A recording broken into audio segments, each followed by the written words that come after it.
Sim, está sendo gravado. Bom, primeiramente eu gostaria de agradecer a todos que estão aqui hoje e as pessoas que estão online também.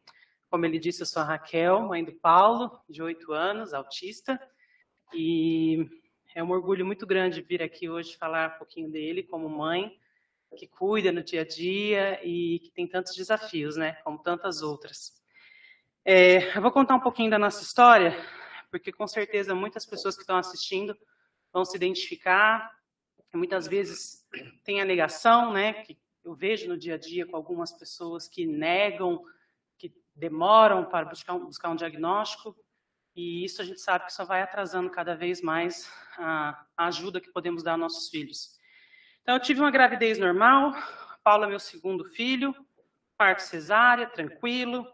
Paulo dormia, comia, agia como uma criança neurotípica. Com 8 meses aproximadamente, minha mãe, com experiência, né, 4 filhos, começou a perceber que o Paulo parou de olhar nos olhos.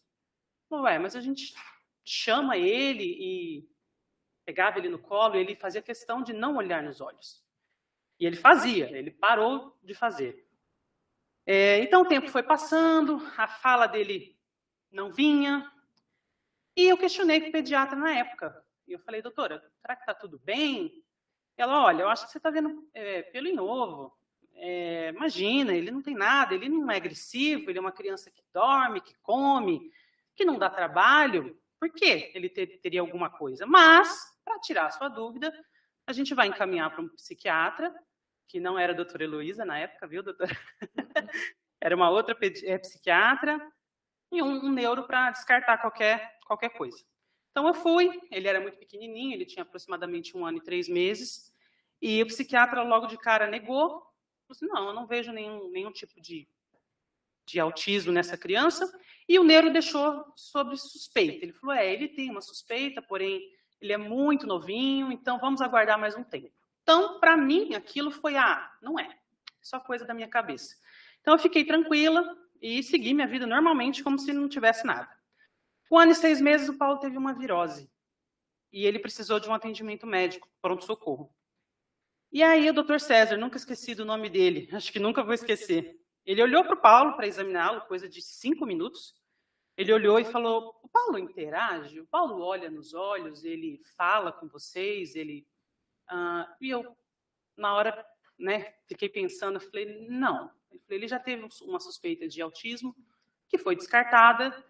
Então, foi quando ele falou para a gente, corram enquanto é tempo. E a partir de então, pesquisando na internet e percebendo que não tinha jeito, não tinha por onde escapar. O Paulo era, assim, diferente. Chorei, tive meu luto, vi casos na internet, severos, e via que alguns adultos eram totalmente dependentes. E perguntei várias vezes por que comigo, por que só eu, inocente, né, achando que era só eu. E eu mal sabia que hoje eu tenho várias colegas, vários amigos que têm o diagnóstico também. Alguma delas até com os 2 filhos. Então, não era só eu, né? Então, eu fui atrás de uma fono, de uma TO, e fui atrás de uma outra neuro, a doutora Maria Augusta, aqui da Unicamp, que é bem conhecida. Ela fez um questionário, analisou o Paulo, e mesmo sendo pequeno ainda, ela falou assim, olha, vamos tratar como se fosse. Não vamos perder mais tempo, e é assim que a gente faz. A gente trata como se fosse. Se lá na frente ele perder os sintomas, se passar, ótimo, tudo bem, terapia não vai fazer mal. Então, ela me indicou a doutora Heloísa Valer, do qual eu tenho muita gratidão, porque ela me ouviu, me acolheu, e ela falou, o Paulo precisa fazer ABA. Até então eu não conhecia, nunca tinha ouvido falar. E o que acontecia? Tratamento, cada tratamento que entrava era uma despesa nova. Então, eu não sabia como ia fazer um tratamento caro. E graças à minha família, que não mediu esforços, juntou pai, juntou sogro, juntou mãe, e todos me ajudaram a custear esse tratamento. Com o tempo, eu descobri que o convênio médico era obrigado a pagar, a custear, né, o tratamento. Então, ao longo de 2 anos, ganhamos na justiça. Hoje, graças a Deus, geralmente é coisa de semanas. Isso já os pais têm a facilidade de conseguir, para quem tem convênio, né? Mas eu demorei 2 longos anos, mas conseguimos. Paulo começou a escola cedo, porque foi orientado, né, desde que teve as suspeitas de que deveria entrar na escola para ajudar na socialização, na fala, porque era acho que um dos maiores medos dos pais é que a criança não fale, né? Não consiga se comunicar, não consiga dizer onde dói, o que sente. Então, era o maior receio que eu tinha. Infelizmente, na primeira escola, não foram aceitos logo de cara as recomendações dos terapeutas. Paulo já estava na escola há algum tempo e eu chegava na reunião de pais, todas as atividades dele estavam em branco. Mas eles falavam, não, mas o Paulo está ótimo, o Paulo está bem, o Paulo, nossa, ele está cada dia melhor. Mas eu olhava as lições e estavam sempre em branco, sempre sem fazer nada. E eu fui ficando chateada com isso. Será que está tudo bem mesmo? Comecei a me questionar. E foi quando eu decidi tirá-lo dessa escola. Quando eu resolvi tirá-lo, eles voltaram atrás, aceitaram uma acompanhante para ele, mesmo que fosse nós que pagássemos. Mas com o tempo eu percebia que as necessidades dele do dia a dia não eram atendidas. Aí, se ele precisar de uma prova lá na frente, adaptada, não, mas isso a gente não tem como fazer. Mas como não tem? Então eu fui percebendo que houve essa primeira abertura, mas que depois não engajava no tratamento completo dele. Então eu fui atrás de outra escola, procurei, recebi alguns nãos, como alguns pais estão acostumados, e eu encontrei uma escola inclusiva. Ela não é uma escola para crianças especiais, é uma escola normal, mas que atendeu meu filho prontamente, integrou-se à equipe dele, recebeu a equipe do Paulinho, acatou todas as orientações que foram passadas, e eu achei que eu estava sonhando, né? Porque eu falei, como que eu vou uma escola que atende toda a necessidade do meu filho? E eu fiquei muito feliz com isso. Então, o Paulo já lia e escrevia quando ele foi para a escola nova. Ele tinha uma habilidade, ele começou, mesmo sem falar muito, com 3 anos ele começou a ler. E, para vocês terem noção, a primeira escola eu não tinha nem percebido que ele estava lendo. A psicóloga falou para a escola. Então, na nova escola, ele conseguiu mostrar as habilidades, já tinha 6 anos, começou a desenvolver melhor. Paulo conseguiu, então, Paulo entrou no primeiro ano nessa escola nova e logo começou a pandemia. E com um pouco de esforço do meu marido, ele conseguiu realizar todas as atividades, ele frequentou só 1 mês a escola. Logo começou a pandemia e a gente não deixou nem um dia sequer ele sem assistir às aulas. Não teve uma lição que ele não fez. Teve dias que foi difícil, a gente desligava a câmera, tinha essa opção. Ele chorava, eu acolhia, mas falava, a gente vai fazer. A gente vai fazer. Ele sabia escrever, então ele não tinha por que não fazer, né? Bom, hoje o Paulo está no 3º ano, ele consegue acompanhar a turminha da escola, uma escola bilíngue, ou seja, metade das matérias dele, ele aprende inglês, como matemática, por exemplo. Claro que com um acompanhante escolar, uma pessoa que explica, que tira as dúvidas, que acolhe, que atende em todo esse processo da escola. Paulo consegue se trocar sozinho, consegue mexer com facilidade nos eletrônicos, ele digita, desliga o computador, põe os vídeos que ele quer, tablet, ele aprendeu há pouco tempo a mandar mensagem no celular, ele consegue se comunicar com total clareza hoje em dia, ele sabe o horário da lição, ele tem uma rotina estabelecida, mas, porém, se sai da rotina um pouquinho, isso não lhe causa nenhum transtorno. Ele tem o horário da liçãozinha, ele sabe a pontuação correta do texto que ele tem que fazer, ele faz conta melhor do que eu, ele tem uma habilidade boa para matemática, e ele é obediente 90% do tempo. E eu acredito que boa parte, se não 90% do tempo, devo às terapias, né? Porque talvez com o tempo, ele foi melhorando. Hoje ele consegue cortar o cabelo, ele toma vacina, ele faz exames de sangue sem nenhum problema. O barulho, dependendo do que for, ele não se incomoda. Mas eu tenho certeza que se não fossem as terapias, ele não teria chegado onde chegou, né? E a importância do tratamento precoce. Porque muitos pais, eu vejo no dia a dia, com essas mesmas amigas, que elas têm mas será? Não, mas não é não. Então, a gente vai perdendo tempo com isso, enquanto a criança, a neuroplasticidade, né, que todo mundo fala, vai se passando o tempo e eles vão perdendo. Então, é um alerta que eu deixo aqui para quem está me ouvindo. Não deixe passar o tempo. O Paulo não usa medicamento nenhum, pelo menos até hoje ele não precisou.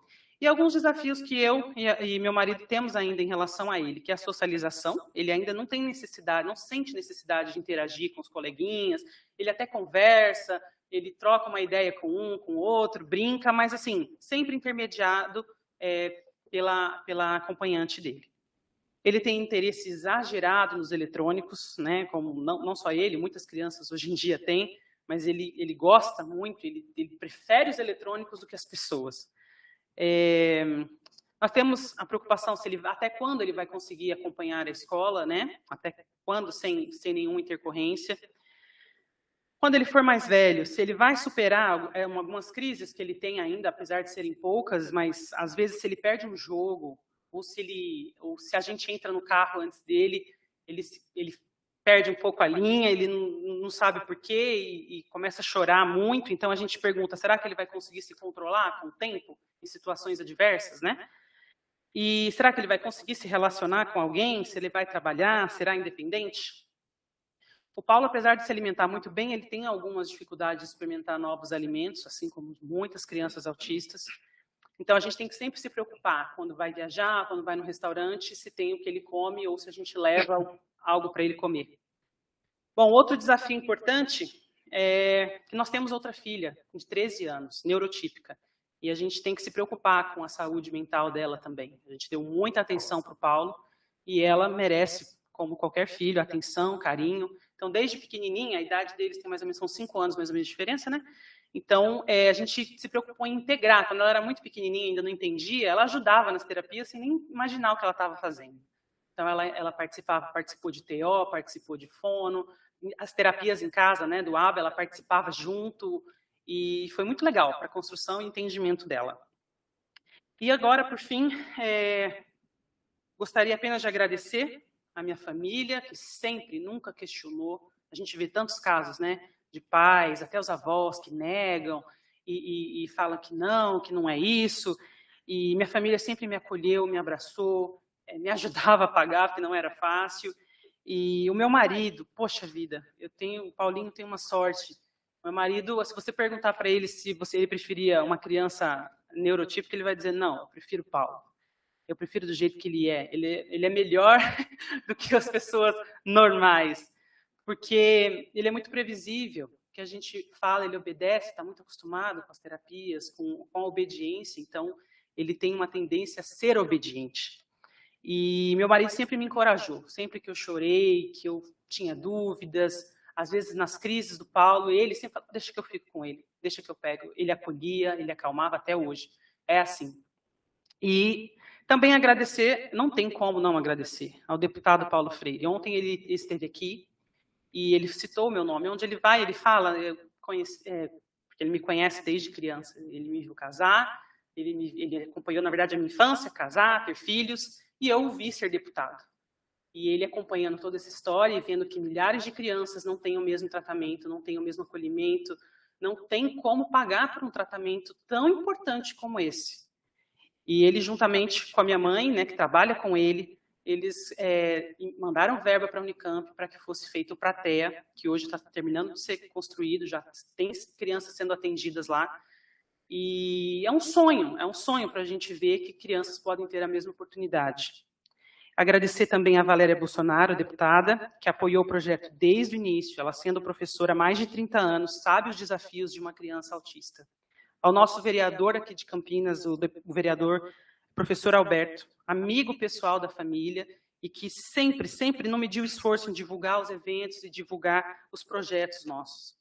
E a Unicamp, que sem dúvida, a doutora Heloísa, que foi idealizadora de todo o projeto, que foi quem construiu isso, eu sinto um orgulho imenso de estar hoje na Unicamp falando do meu filho, né? Então, para levar esperança, para levar vida, levar inclusão, e dizer para todos que eles podem sim, para dizer para a escola que eles podem estar dentro de sala de aula sim. É claro que a gente sabe, tem os casos mais difíceis, mais severos, a gente sabe que existe isso e que não é fácil, mas tem milhares de crianças que podem, como Paulo, imagina se ele fosse excluído, se ele dissesse, não, você não pode estar aqui. Será que ele estaria como ele está hoje? As crianças o veem como uma criança normal, que brinca. Um pouquinho diferente ele é, mas as crianças acolhem, ele consegue acompanhar a turma, então isso é essencial. E eu encerro com uma frase de uma mãe autista, que uma mãe autista disse em um livro. Não queremos mudar a forma com que nossos filhos veem o mundo. Queremos mudar a forma como o mundo vê nossos filhos. Eu agradeço a oportunidade.